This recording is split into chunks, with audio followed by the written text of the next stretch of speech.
Good morning everyone.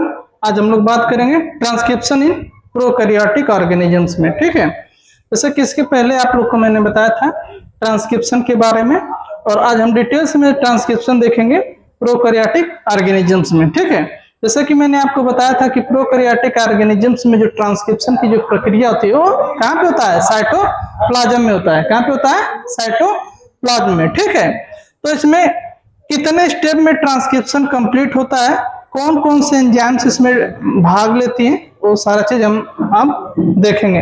देखिए, जो transcription की प्रक्रिया है वो 3 स्टेप में कंप्लीट होती है प्रोकैरियोटिक ऑर्गेनिजम्स में। और कहाँ पे होता है? मैंने बताया साइटोप्लाज्म में। देखिए, पहला है इनिशिएशन। इनिशिएशन में होगा क्या कि यहाँ पे देखिए एक एंजाइम है जिसका नाम है सिग्मा फैक्टर। ठीक है, सिग्मा फैक्टर आके कहाँ पे बाइंड हो जाएगा? प्रोमोटर पे। बताया था ना, प्रोमोटर वो स्थान होता है जहां से डीएनए से आरएनए बनना शुरू होता है। ठीक है, यानी कि प्रोमोटर वो स्थान है, वो साइट है जहां से डीएनए से आरएनए बनना शुरू होगा। ठीक है, और डीएनए से आरएनए बनने की जो प्रक्रिया है वो किधर से किधर की तरफ होगी? वो होगा 5 प्राइम से 3 प्राइम की तरफ। और जो स्टैंड, जो टेम्पलेट, जैसे मान लीजिए कि इसमें 2 स्टैंड है, ये डीएनए का स्टैंड है, डीएनए स्टैंड है। ठीक है, तो जो 3 प्राइम से 5 प्राइम की तरफ रहेगा वही कैसे वर्क करता है? टेम्पलेट जैसे। कैसे वर्क करेगा? टेम्पलेट स्टैंड जैसे। और दूसरा जो स्टैंड होता है वो क्या होता है? कोडिंग स्टैंड होता है। कोडिंग स्टैंड होता है। ठीक है ना, जैसे कि इस फिगर में आप देख सकते हैं। देखिए, ये दोनों जो सीक्वेंस लिखे गए हैं ये डीएनए के लिखे गए हैं। एक है 3 प्राइम से 5 प्राइम जिसको हम टेम्पलेट स्टैंड बोले हैं। देखिए, इसमें सीक्वेंस ATGC, ठीक है ना, ऐसे पूरा रिपीटेड हुआ है। और दूसरा इसके अपोजिट जो सीक्वेंस है, देखिए इसके क्या होता है? कंप्लीमेंट्री होता है। तो एडेनिन की जगह पे क्या है? थायमिन है। थायमिन की जगह पे क्या है? एडेनिन। यानी कि एडेनिन हमेशा थायमिन से जुड़ा रहता है डबल बॉन्ड से। तो यहाँ पे थायमिन है तो किससे जुड़ा रहेगा? एडेनिन से डबल बॉन्ड से। तो साइटोसिन किससे जुड़ा रहता है? अरे ग्वानिन साइटोसिन से जुड़ा रहता है ना, ट्रिपल बॉन्ड से ऐसे। ठीक है, ये डबल बॉन्ड से डबल बॉन्ड, और साइटोसिन ग्वानिन से जुड़ा रहता है ट्रिपल बॉन्ड से। तो ऐसे है पूरा। ठीक, तो इससे जो है क्या होगा? एक टेम्पलेट जैसे वर्क कर रहा है, और इसी से क्या हो रहा है? आरएनए का निर्माण हो रहा है। ठीक है, तो आरएनए क्या होता है? सिंगल स्टैंडर्ड है। देखिए इसमें जो सीक्वेंस है, और क्या होता है? सारा सीक्वेंस वही होते हैं। और इसमें क्या होता है कि थायमिन की जगह पे यूरेसिल हो जाएगा। तो जहां जहां पे थायमिन है, देखिए यहाँ पे थायमिन है तो यहाँ पे क्या है? यूरेसिल। यहाँ पे थायमिन है तो यहाँ पे क्या है? यूरेसिल। ये डाउन स्ट्रीम। ठीक है ना, डाउन स्ट्रीम पे हमेशा, और ये होता है अप स्ट्रीम। ठीक, तो इसके डाउन स्ट्रीम की जो है कॉम्प्लीमेंट्री होता है पूरा का पूरा जो आरएनए का सीक्वेंस है, कोडिंग स्ट्रैंड की कॉम्प्लीमेंट्री होता है। तो देखिए यहाँ पे थायमिन है तो थायमिन की जगह पे हमेशा क्या रहेगा? यूरेसिल। और same sequence adenine adenine, cytosine cytosine, guanine guanine. Thymine की जगह पे फिर क्या है? यूरेसिल। ठीक है, adenine adenine, cytosine cytosine, guanine guanine. Thymine की जगह पे फिर क्या है? यूरेसिल। तो ऐसे सीक्वेंस जो है, इसके जो नए जो डीएनए से आरएनए जो बन रहा है वो क्या है? कोडिंग स्ट्रैंड के एकदम ही हूबहू होता है। समझ में आ रहा है ना? तो सीक्वेंस है, तो वही हम जो है देखते हैं इसको 3 स्टेप में। तो देखिए, इनिशिएशन में क्या बताया कि जो सिग्मा फैक्टर है वो प्रोमोटर पे आके क्या होता है? जुड़ जाता है, बाइंड हो जाता है। और फिर उसके बाद आता है मेन एंजाइम। इसमें मेन एंजाइम क्या है? RNA polymerase. देखिए, प्रोकैरियोटिक में एक सिंगल ही क्या होता है? आरएनए पॉलीमरेज होता है, जो तीनों टाइप के आरएनए का निर्माण करता है। जैसे तीनों टाइप के आरएनए का मतलब यहाँ पे क्या है?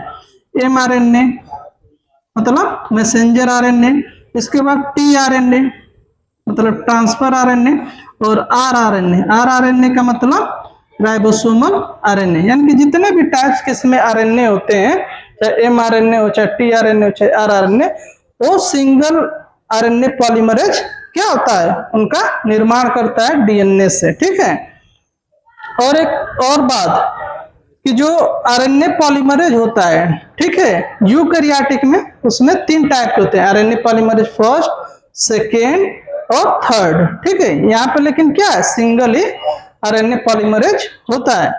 अब क्या होगा? इनिशिएशन, यानी कि डीएनए से आरएनए बनना शुरू हो गया है, और नया डीएनए से आरएनए किधर से किधर बनेगा? 5 प्राइम से 3 प्राइम की तरफ। ठीक है, ये 5 प्राइम है, और ये क्या होगा? इसका जो डायरेक्शन 3 प्राइम होगा। ठीक, तो देखिए अब इलांगेशन, दूसरा स्टेप क्या है, इलांगेशन। इलांगेशन में क्या होगा, देखिए यहाँ पे हमारा ये है आरएनए पॉलीमरेज, ये क्या है, आरएनए पॉलीमरेज है, ठीक है। और ये क्या कर रहा है, आरएनए का निर्माण कर रहा है। और आरएनए पॉलीमरेज क्या है, डीएनए डिपेंडेंट है, यानी कि डीएनए से क्या कर रहा है, आरएनए का निर्माण कर रहा है। तो डीएनए डिपेंडेंट होता है आरएनए पॉलीमर। यहाँ पे देखिए जब बाइंड होकर इलांगेशन होने लगता है तो सिग्मा फैक्टर क्या है, सिग्मा फैक्टर यहाँ से हट जाता है, ठीक है। और ये क्या है, टेम्पलेट स्टैंड से आरएनए एक जो है पालोन जो न्यूक्लियोटाइड सीक्वेंसेस है वो सबस्ट्रेट जैसे वर्क करती हैं। जैसे यहाँ पे एडेनिन है, उसके बाद ग्वानिन है, साइटोसिन है, ठीक है। और इसके अपोजिट जो यूरेसिल आ जाएगा, ठीक है। तो सबस्ट्रेट जैसे वर्क करती है। सबस्ट्रेट का मतलब ये होता है कि यहाँ पे जैसे मान लीजिए कि एडेनिन है, ठीक है, तो यहाँ पे क्या ऐड होगा, यहाँ पे देखिए एडेनिन है तो यहाँ पे एडेनिन ऐड होगा, ठीक है ना। मतलब एडेनिन की जगह पे क्या होगा, यूरेसिल ऐड होगा, सॉरी, एडेनिन की जगह पे यूरेसिल और थायमिन की जगह पे एडेनिन, ठीक है। ऐसे ऐड होता है चले जाते हैं एक एक सीक्वेंसेस। और इस प्रकार से जो एक एक न्यूक्लियोटाइड है आपस में जोड़ते जाते हैं तो पॉलीन्यूक्लियोटाइड चेन यानी कि एक सिंगल स्टैंड बनता है जिसको आरएनए हम कहेंगे। और ये देखिए डीएनए से, एक ही डीएनए के स्टैंड से जो है आरएनए का निर्माण हो रहा है। दोनों डीएनए के स्टैंड से जो है आरएनए का निर्माण क्यों नहीं होता है, इसलिए नहीं होता है कि जो आरएनए है वो क्या करते हैं, प्रोटीन का निर्माण करते हैं, ठीक है ना।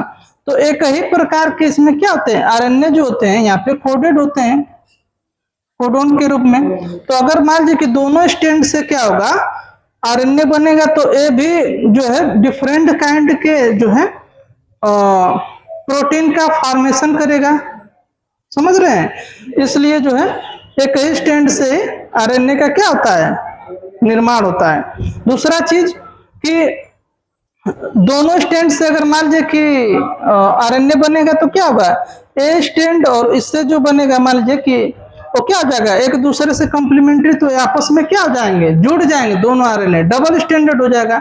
और इस प्रकार से प्रोटीन के निर्माण में क्या होगा, वो प्रोटीन का जो निर्माण है वो रुक जाएगा, ठीक है।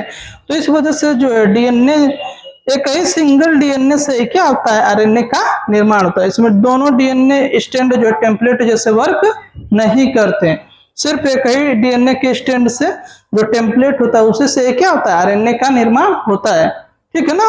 नहीं तो दो आरएनए बन जाएंगे या दोनों आपस में जुड़ जाएंगे तो प्रोटीन का निर्माण नहीं हो पाएगा, समझ रहे हो ना। अब क्या होगा कि आएगा तीसरा स्टेप, टर्मिनेशन। टर्मिनेशन का मतलब ये होता है, देखिए यहाँ पे टर्मिनेशन साइट हम दिखाए थे ना, यहाँ पे देखिए टर्मिनेटर लिखे हैं, यानी कि टर्मिनेटर वो साइट होता है, वो स्थान होता है जहाँ पे आरएनए बनना क्या हो जाएगा, स्टॉप हो जाएगा, रुक जाएगा। तो यहाँ पे एक एंजाइम में रो फैक्टर, क्या है, रो, RHO, रो फैक्टर, और ये आरएनए पॉलीमर। तो रो फैक्टर क्या करेगा, यहाँ से जो टर्मिनेशन साइट होगा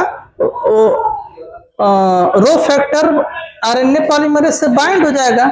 और इस प्रकार से क्या होगा कि आरएनए की जो सिंथेसिस थी, जो निर्माण था आरएनए, डीएनए से आरएनए बन रहा था, वो क्या हो जाएगा, प्रक्रिया वो रुक जाएगा। और इस प्रकार से जो है एक डीएनए से आरएनए का निर्माण हो जाता है, ठीक है। तो ये था प्रोकैरियोटिक में ट्रांसक्रिप्शन। समझ में आया, आई होप आपको ये समझ में आएगा। और अगर समझ में आया है वीडियो तो लाइक